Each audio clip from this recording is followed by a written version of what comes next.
ठीक है जी guys, hello guys, क्या हाल चाल है। आज गुडविल स्टार्ट करेंगे।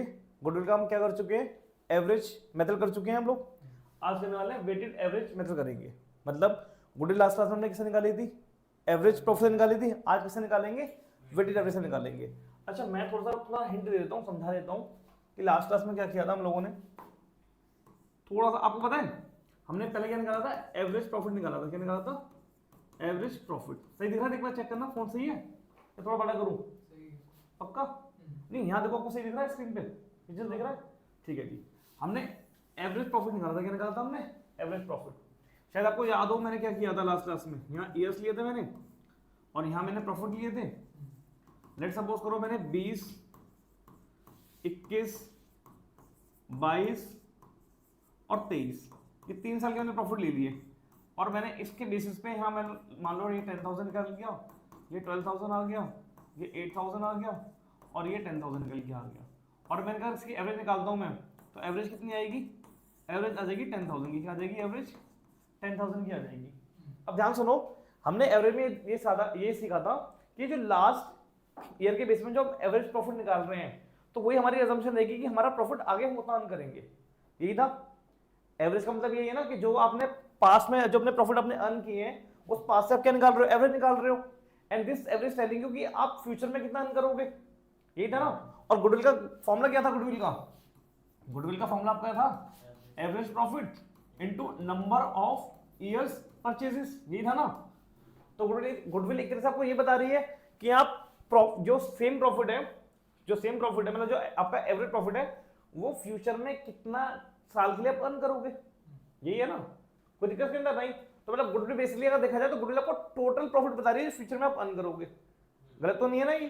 ठीक है, अब ध्यान से सुनो, अगर हम इसी फंडे को अगर हम यहां आपके अपनाए कि मान लेते हैं 9th, ठीक है, मान लेते हैं 10th और मान लेते हैं 11th और मान लेते हैं एक बच्चा है, ठीक है, जिसके 9th में आ गए 80%, क्या आ गए 90%, 100% नहीं 90% आ गए, ठीक है। और 8 में नंबर थोड़े कम हो जाते हैं, लेट्स सपोज 8 में आ गए 70%। अब मैं आपसे पूछता हूं कि 12th में बच्चा कितना स्कोर करेगा, 12th में कितना स्कोर करेगा। तो आप क्या करोगे, आप बोलोगे इसकी एवरेज निकालते हैं। क्या निकालते हैं, इसकी एवरेज निकालते हैं। तो इसकी एवरेज क्या निकल के आएगी, 80% निकल के आ रही है। क्या आ रही है, 80% निकल के आ रही है, ठीक है। बट आप मुझे ये चीज बताओ, क्या रियली में बच्चा 80% स्कोर करेगा, ज्यादा भी कर सकता है, कम भी कर सकता है। तो बोलोगे सर उसके लिए स्टैंडर्ड डेविएशन है, उसके लिए क्या है, मैं ठीक है स्टैंडर्ड डेविएशन भी है, चलो ठीक है, आपने स्टैंडर्ड डेविएशन भी लगा लिया आपने। बट आप मुझे ये चीज बताओ कि जो मार्क्स हैं आपके, क्या मुझे बताओ ये मार्क्स कहते हैं आप कैसा पढ़ रहे हो, ट्यूशन कहाँ लगवा रहे हो आप, ठीक है, कितना सीरियस उस पर डिपेंड करता नहीं करता है। और सिलेबस कैसा है आपका, जनरली 9th होती है टफ और 11th होती है टफ। तो यहाँ टफ है और उसमें स्कूल वाले नंबर देते हैं, स्कूल वाले नंबर में खिंचाई करते हैं, चीजें टफ भी हो जाती हैं, सब्जेक्ट नहीं भी होते हैं हमारे लिए। तो यहाँ पर चीजें टफ होती हैं, तो यहाँ थोड़े नंबर कम हो जाते हैं, है ना। और 10th में बच्चा थोड़ा सीरियस होता है, 12th में जो थोड़ा सीरियस होता है तो मेहनत ज्यादा भी करता है। तो जो मेहनत ज्यादा कर रहा है बच्चा, नंबर भी ज्यादा निकल के आएंगे। तो मतलब अगर मैं एक बात बोलूँ ध्यान से कि आप बोलोगे सर हर साल की जो हम एवरेज ले रहे हैं, ठीक है सर, हर साल अलग अलग है, हर साल का जो इंपॉर्टेंस है वो अलग अलग है।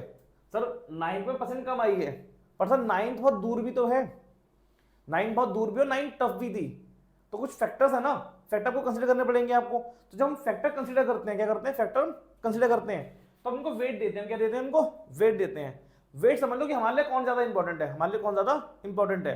जैसे सिंपल सी बात मुझे बताओ, अगर 12th में नंबर लेके आने हैं तो 12th में नंबर आने के लिए 9th 10th इंपॉर्टेंट है या 11th इंपॉर्टेंट है।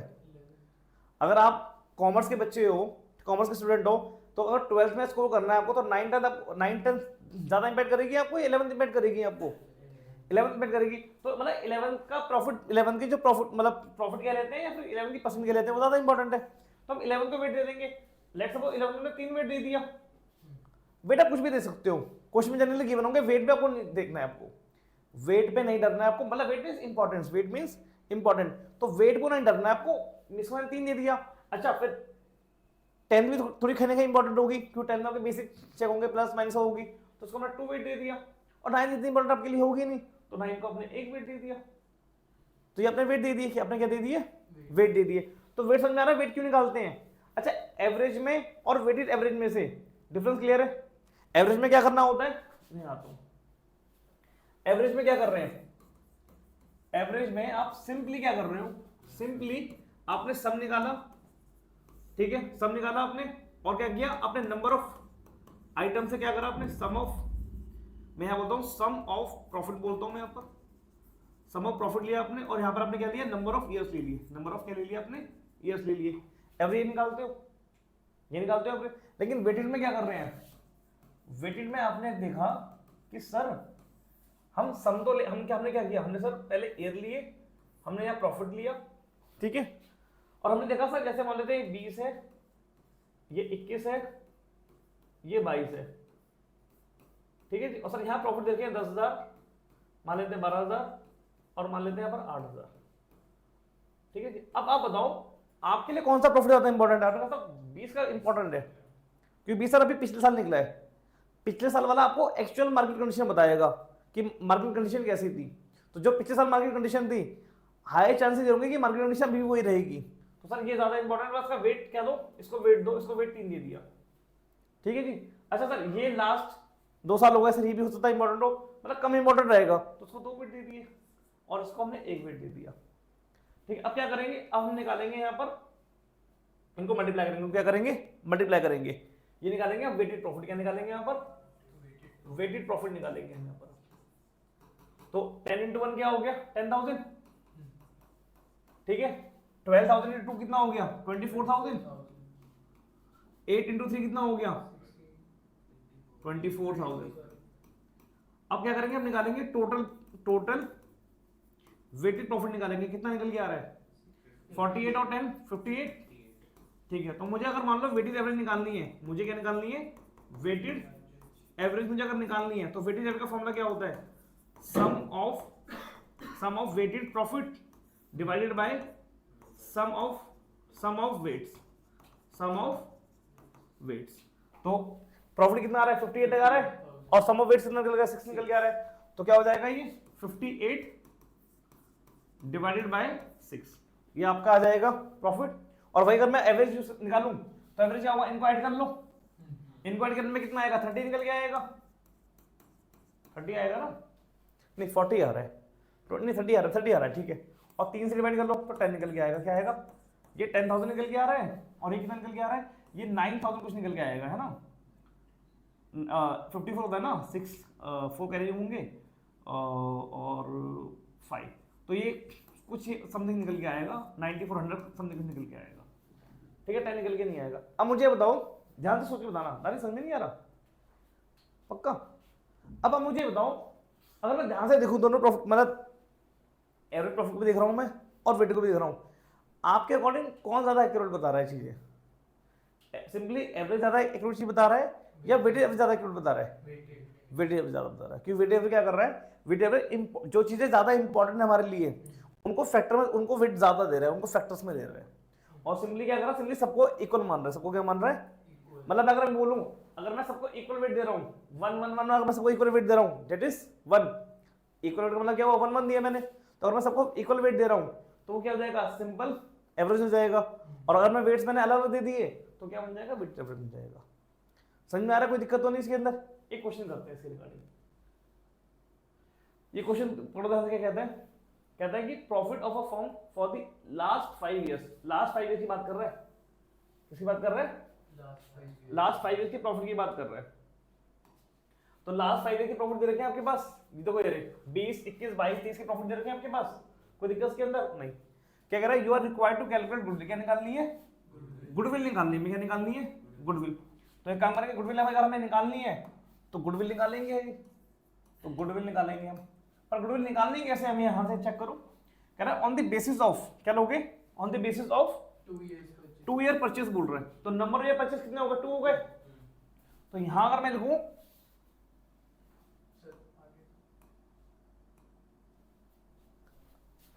Number of year purchase, number of year purchase कितने गिवन है, 2 गिवन है, ठीक है जी, ठीक है जी। आगे देखते हैं क्या कह रहा है, और क्या कह रहा है, वेटेड एवरेज प्रॉफिट लोगे, क्या लोगे, अब तो यहाँ लिखा नहीं है कि कितने साल का लेना है, यहाँ लिखा नहीं है ना कितने साल का लेना है, पर 5 साल का प्रॉफिट दे रखा है, और वेट चेक कर लो, 1 2 3 4 5, तो 5 साल के वेट गिवन है, मतलब 5 साल का लेना है। तो सर अगर 5 ईयर में से 4 ईयर के वेट दिए होते तो 4 का निकाल, तो 4 कर लेते हैं। लास्ट से नीचे से हाँ लास्ट से वेट लिखे ना आप, कोई दिक्कत इसके अंदर नहीं, जैसे वेट करके उसके अकॉर्डिंग कर लेंगे, कोई दिक्कत इसके अंदर नहीं। तो चलो करते हैं ना आगे। तो यहाँ पर क्या बोला है, वेटेड एवरेज प्रॉफिट बोला है, निकाल लेंगे। यहाँ गुडविल का आंसर आ जाएगा, तो पहले निकालते हैं वेटेड एवरेज प्रॉफिट निकालते हैं। तो यहाँ पर ईयर्स आ जाएंगे आपके, एक काम करो ये निकाल देता हूँ मैं, यहाँ निकाल देता हूँ, यहाँ निकाल दूँ, मतलब आप लोग ढंग से निकालना, टेबल बनाना।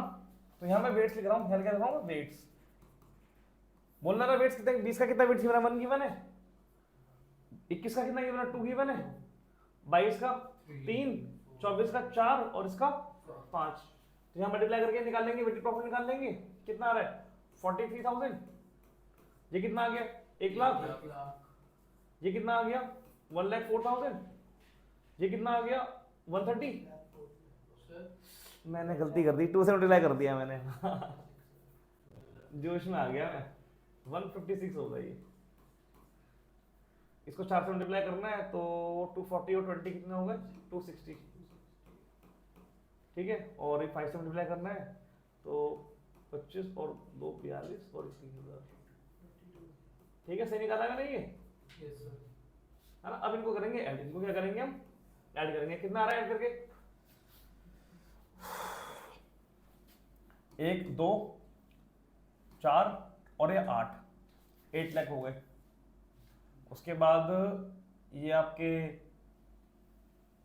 20 80 31 और ये 40 170 हो गए, मतलब 970 हो गए। उसके बाद ये 5,000 11,000 11 और 3 कितने हो गए 14, तो ये कितने हो गए आपके 984,000, मतलब 9,84,000 निकल के आ रहा है सब, ठीक है। तो ध्यान से हम देखें यहाँ पर, तो वेटेड एवरेज प्रॉफिट का फॉर्मूला क्या होगा, sum of weighted profit divided by sum of weights, sum of weights. तो ये कितना जाएगा 9,84,000 और वेट्स क्या थे 1 2 3 4 5 6 थे, मतलब 1 2 3 4 5 वेट थे ना बस, है ना। देखो यहाँ तक याद रख लो, ये 15 सम होता है, क्या होता है इनका सम 15 होता है, तो यहाँ 15 आ जाएगा, ऊपर 984। अभी काटना पड़ेगा, पहले काटते हैं 3 से, पहले काटते हैं 3 से, पहले चेक करेंगे डिवाइड हुआ भी नहीं होगा। ये आ रहा है 17 17 और 4 21, डिवाइड होगा 3 से आराम से, ठीक है जी। ये आ गया 5 पे, ठीक है, और ये 3 और उसके बाद 2 पे 6 और ये 8। अब इसको 5 से डिवाइड करेंगे, 5 से आराम से हो जाएगा ये, है ना। तो 6, उसके बाद 5, उसके बाद 3 0 आएगा तो 6 और 2 0 ये आ गए, तो ये निकल के आ रहा है, ठीक है। और अब क्या करेंगे, यहाँ पर लिख देंगे 6 5 6 00 और 2 से क्या करेंगे मल्टीप्लाई कर लेंगे, तो ये हो गया आपका 1,30,000 और 12 से कर लेंगे तो 1,31,200। क्लियर है, कोई दिक्कत इसके अंदर नहीं ना, समझ में आया गुड के लिए। आंसर चेक करना, आंसर क्या है इसका, सही आ रहा है आंसर, क्लियर, कोई दिक्कत तो नहीं है। एक बार रिकैप दूं तुम्हारा क्वेश्चन का, एक बार दोबारा रिकैप देते हैं, क्वेश्चन पे आ जाते हैं। क्वेश्चन में क्या कह रहा है, लास्ट 5 के प्रॉफिट दे रखे हैं, लो जी लास्ट 5 के ये ईयर्स आ गए और ये प्रॉफिट आ गए। कह रहा है गुडविल निकालो, गुडविल कैसे निकालनी है, आपको गुडविल निकाल के वेटेड एवरेज प्रॉफिट लेना है, क्या लेना है वेटेड एवरेज प्रॉफिट लेना है। अच्छा नंबर ईयर कितने गिवन है, नंबर ईयर परचेस दे रखे हैं 2, तो पहले निकालेंगे वेटेड एवरेज प्रॉफिट निकालेंगे और उसको 2 से मल्टीप्लाई कर देंगे, निकल के आ जाएगी गुडविल।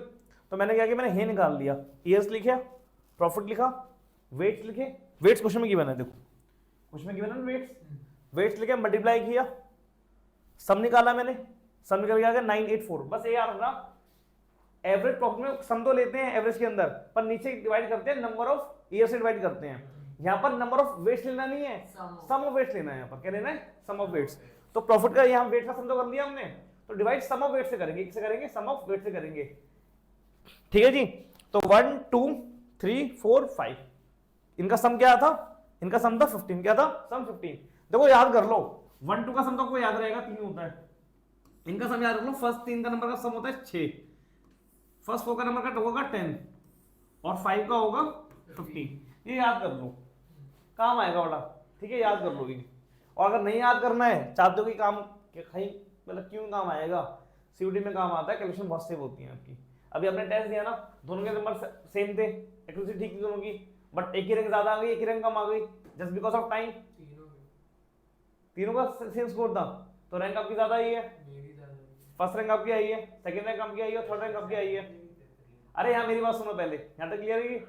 तो टाइम मैटर करता है नहीं करता है, तो टाइम यहाँ पर चीज है, क्लियर है? और सुन, तुम्हें लग रहा होगा कि ये सब सेम स्कोर आ गया, टाइम का क्या मैटर कर रहा है। आप ये सोचो ना, आप सीयूटी का पेपर देने गए, सीयूटी में आपको 2 घंटे मिल रहे हैं, तो सोचो 2 घंटे में जो बता अभी क्वेश्चन कम टाइम में कर रहा है, तो 2 घंटे में ज्यादा क्वेश्चन कर पाएगा, कम क्वेश्चन कर पाएगा? वो ज्यादा कर पाएगा। तो ज्यादा क्वेश्चन करेगा उसका स्कोर ज्यादा होगा, और जो कम टाइम में क्वेश्चन दे रहा है उसका स्कोर कम रहेगा।